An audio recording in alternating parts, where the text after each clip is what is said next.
ఎందుకు? అక్కడ వెళ్తే నీ ప్రాణానికి ప్రమాదం. అయినా పర్లేదు, నేను వెళ్తాను. చెప్తే వినిపించుకోరా?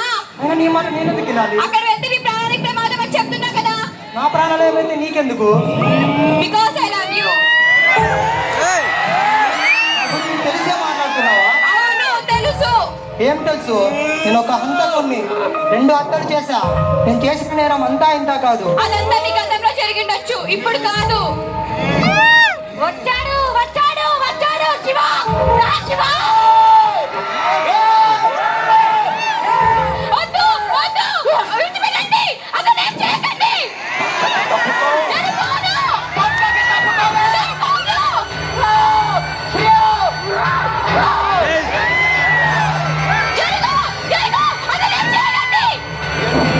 చెప్పాలి నిన్ను పక్కకి తప్పుతావే.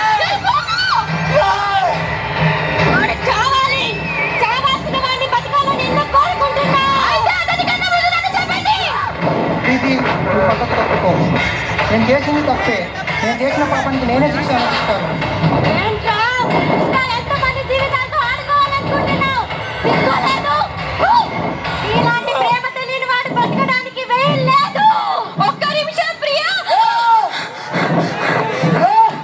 తనకు ప్రేమ విలువ తెలియకపోవచ్చు, కానీ మీకు తెలుసు కదా అతన్ని నేను ప్రేమిస్తున్నాను. నా కోసమే అతన్ని విడిచిపెట్టండి. నేను చూసుకున్నట్టుగా ఉంది, కానీ వీడు నువ్వు అనుకున్నంత మంచివాడు కాదు. కాదు, అతను మారిపోయాడు. మీరు చనిపోయిన దగ్గర నుంచి అతను ప్రతి క్షణం బాధను అనుభవిస్తూనే ఉన్నాడు. అమ్మాయిలను గౌరవిస్తూ తను చేసిన తప్పుని ప్రాశ్చిత్యం చేసుకుంటూనే ఉన్నాడు. తనంత మారాడు కాబట్టి నేను ఇంతలా కొట్టివాడుతున్నాను. నువ్వు చెప్పింది నిజమే ఉండొచ్చు, కానీ నేను నా ప్రియని కళ్ళల్లో పెట్టి చూసుకోవాలని ఎన్నెన్నో కళలు కన్నాను. ఆ రోజు వీడు చంపుకుంటాడంటే మేమిద్దరం ఆనందంగా బతికే వాళ్ళం. మా కళలన్నీ చితిలో కలిపేసి దీనికి బాధ్యత ఎవరు వహిస్తారు? శివ, నేను చేసింది తప్పే. ఇలా చేయాలనేది నా ఉద్దేశమేం కాదు. ఇలా చేసినందుకు నేను ఎన్నో నిద్రలేని రాత్రులు గడిపా. ఇప్పటికీ నన్ను శిక్షించే హక్కు మీకుంది. తను చెప్పింది నిజమే, కానీ తన వల్ల మీకు అలా జరిగిందని మీరు కూడా తనని చంపాలనుకుంటే తనకు మీకు తేడా ఏముంది? ఇప్పటికి మీరు చంపాలనుకుంటే ముందు నన్ను చంపి తర్వాత అతన్ని చంపండి.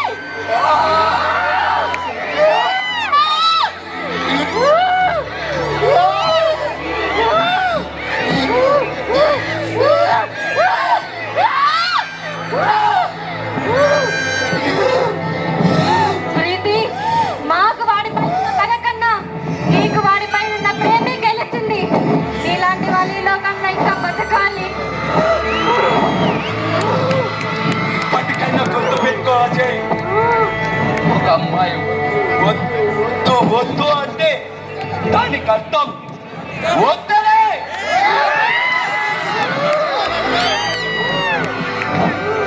అనేది క్వాలిఫికేషన్ కాదు, అపియరెన్స్ తేడా మాత్రమే. ఇక నుంచి నా మృగంలా కాదు.